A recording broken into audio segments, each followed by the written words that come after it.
DRDO सेप्टेम 11 हाल ही में detail notification जारी हुआ है जिसमें एसटीए बी की 561 वैकेंसीज और टेक्नीशियन की 203 वैकेंसीज का नोटिफिकेशन देखने को मिला है, जिसके बारे में डिटेल्ड वीडियो ऑलरेडी इस चैनल पर आप देखेंगे वहां अवेलेबल है, जिसमें वैकेंसीज के बारे में, नोटिफिकेशन के बारे में हर एक detail, important dates, exam pattern सब कुछ आपको अच्छे से बताया गया है। अगर आपको कोई भी अगर है प्रॉब्लम तो आप उस वीडियो को जाकर देख सकते हैं।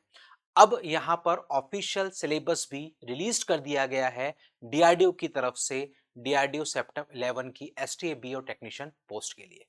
तो आज के इस वीडियो में हम जानेंगे आखिरकार जो जो ब्रांचेस वहां पर एलिजिबल हैं उनको किस सिलेबस को करना होगा कवर, स्पेशली टीयर 2 वाले एग्जाम के लिए। टीयर 1 का सिलेबस ऑलरेडी डिस्क्राइब्ड है कि क्या आने वाला है, लेकिन टीयर 2 जो टेक्निकल पोर्शन है उसमें आखिरकार कौन कौन से सब्जेक्ट्स आपसे पूछे जाएंगे वो हम लोग जानने वाले हैं इस वीडियो में। आप मेरे पीछे देख रहे हैं ये है ब्रांच वाइज। सबसे पहले हम बात करेंगे एसटीए बी की। एसटीए बी टीयर 2 का जो सीबीटी होना है उसमें ऑटोमोबाइल इंजीनियरिंग में ये सारे टॉपिक्स हैं जो आपके कवर होने वाले हैं। वहीं पर केमिकल इंजीनियरिंग की बात करें तो applied mathematics, material energy balance, chemical engineering, thermodynamics, chemical technology जिसको हम कहते हैं सीटी, सीआरई, इस तरीके से आप देखोगे तो ये सारे टॉपिक्स हैं जो आपके कवर होने वाले हैं। यानी कि वो सब्जेक्ट्स हैं जो आप डिप्लोमा में पढ़ते हैं, उन सब्जेक्ट्स के यहाँ पर क्वेश्चंस आपको देखने को मिलेंगे। वहीं पर केमिस्ट्री, फिर हम बात करें सिविल इंजीनियरिंग की तो RCC, steel, concrete, construction material, BMC, structure mechanics, transportation, surveying, quantity serving, फिर जियो टेक्नोलॉजिकल यानी कि soil, hydraulics, WRE, environment, construction management और उसी से संबंधित टॉपिक्स। तो डिप्लोमा में जो सब्जेक्ट्स आप पढ़ते हैं उन्हीं से संबंधित, और ये वो सब्जेक्ट्स हैं जिनसे आपके बाकी के जो जेई के एग्जाम्स हैं वहां भी क्वेश्चंस आपसे पूछे जाते हैं। अब आप देखेंगे कंप्यूटर साइंस एंड इंजीनियरिंग जिसकी यहाँ पर बम्पर वैकेंसीज हैं इस बार डीआरडीओ साइंटि डीआरडीओ एसटीएबी में।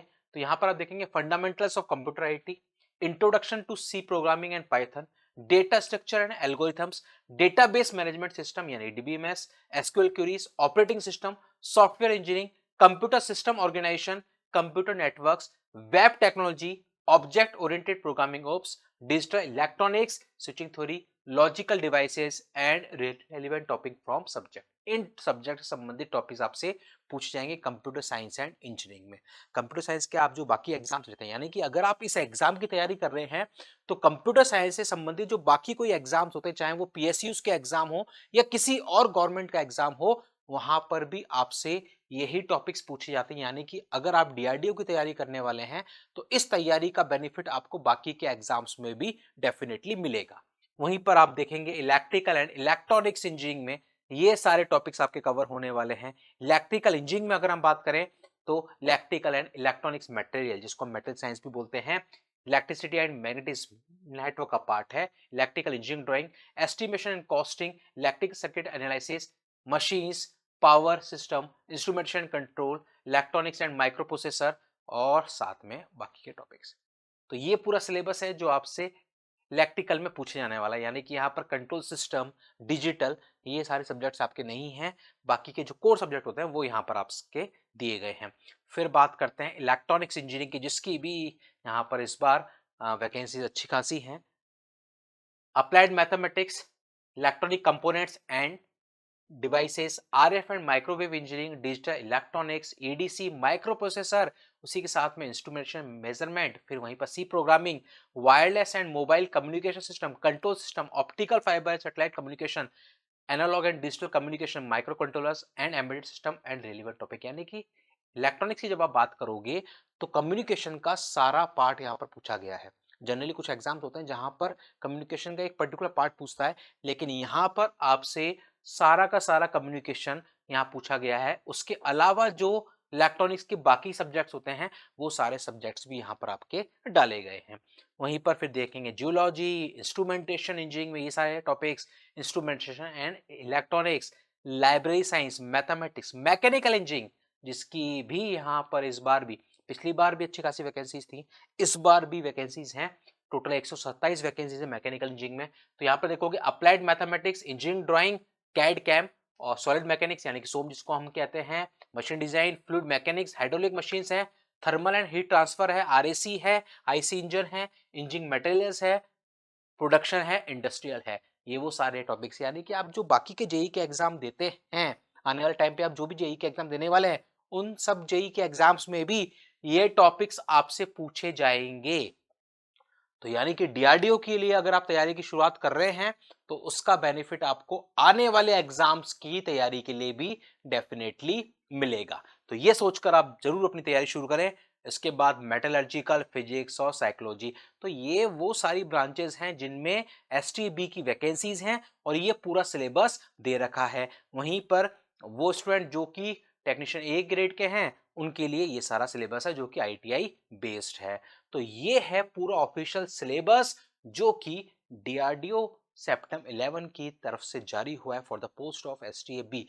इस सिलेबस की कॉपी आपको इंजीनियर्स एकेडमी ऑफिशियल की जो वेबसाइट है वहां पर भी मिल जाएगी। लिंक इस वीडियो के डिस्क्रिप्शन में आपको मिल जाने वाला है। अब सवाल उठता है कि सर सिलेबस भी आ गया, एग्जाम पैटर्न भी पता है, पिछली बार के कंपैरिजन में एग्जाम पैटर्न में इस बार कुछ बदलाव भी है, नंबर ऑफ क्वेश्चंस भी ज्यादा किए गए हैं, तो सर कैसे की जाए तैयारी? क्योंकि पिछली बार का जो ट्रेंड था उसके अकॉर्डिंग आप देखेंगे, उसका वीडियोस भी आपने चैनल पर देखे होंगे, तो 2 महीने का भी टाइम नहीं दिया था पिछली बार और आपका टीयर 1 हो गया था और उसके 2 महीने बाद टीयर 2 हो गया था। तो यानी कि टीयर 1 टीयर 2 हो, दोनों की तैयारी आपको अभी से शुरू करनी पड़ेगी। टीयर 1 के बाद टीयर 2 के लिए भी टाइम बहुत ज्यादा नहीं मिलने वाला। तो अभी से आपको लग जाना है, जो स्पेशली डीआरडीओ सेप्टेम 11 की वैकेंसीज का वेट कर रहे थे और यहाँ पर इलेक्ट्रॉनिक्स, कंप्यूटर साइंस और मैकेनिकल जिनकी नंबर ऑफ वैकेंसीज बहुत ज्यादा हैं, अगर वो चाहते इस मौके को बुलाना तो तैयारी आपको शुरू कर देनी चाहिए। फॉर्म भरने में लास्ट डेट का वेट ना करें, फॉर्म जल्द से जल्द भरें और उसके बाद अपनी तैयारी शुरू कर दें। अब सर तैयारी कहाँ से शुरू करें? तो आप भी पढ़े वहीं से, टॉपर्स पढ़े जहां से। डीआरडीओ सेप्टेम 10 में हजारों बच्चों ने निम्बस लर्निंग इंजीनियर्स एकेडमी से की थी अपनी सिलेक्शन की तैयारी। तो आपको भी जाना है निम्बस लर्निंग एप्लीकेशन पर, अभी डाउनलोड करें गूगल प्ले स्टोर से निम्बस लर्निंग एप्लीकेशन। वहां से आप कर सकते हैं अपने डीआरडीओ सेप्टेम 11 के सपने को साकार करने की तैयारी।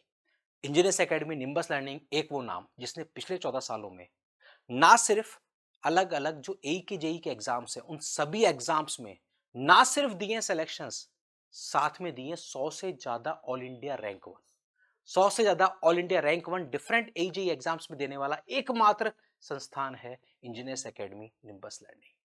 तो वही क्वालिटी कंटेंट, वही एक्सपीरियंस टीम आपको मिलने वाली है निम्बस लर्निंग के ऑनलाइन कोर्सेस में, इंजीनियर्स एकेडमी के ऑफलाइन बैचेस में। तो देर किस बात की, अभी डाउनलोड करें निम्बस लर्निंग ऐप और अधिक जानकारी के लिए कॉल करें 7374000888। और आने वाले वीडियोस में हम लोग और डिटेल में बात करेंगे ब्रांच वाइज सिलेबस के एनालिसिस की, ताकि किस तरीके से आपको पढ़ना है, कौन से टॉपिक का वेटेज इंपॉर्टेंट है, पिछली बार के कंपैरिजन में क्या ट्रेंड फॉलो होगा, पिछली बार किस किस सब्जेक्ट का वेटेज था, वो सब कुछ आपको मिलने वाला है अपकमिंग वीडियोस में। चैनल पे नए, चैनल को सब्सक्राइब जरूर कर लें ताकि कोई भी इंफॉर्मेशन मिस ना हो डीआरडीओ सेप्टेम 11 की तैयारी से संबंधित। मिलते हैं अगले वीडियो में। अगर मन में है कोई सवाल तो इस वीडियो के डिस्क्रिप्शन में, इस वीडियो के कमेंट बॉक्स में आप जरूर उसको मेंशन करें ताकि अगले वीडियोस में हम आपके उस प्रॉब्लम का सॉल्यूशन भी आपको दे सकें। Thank you, have a nice day, take care.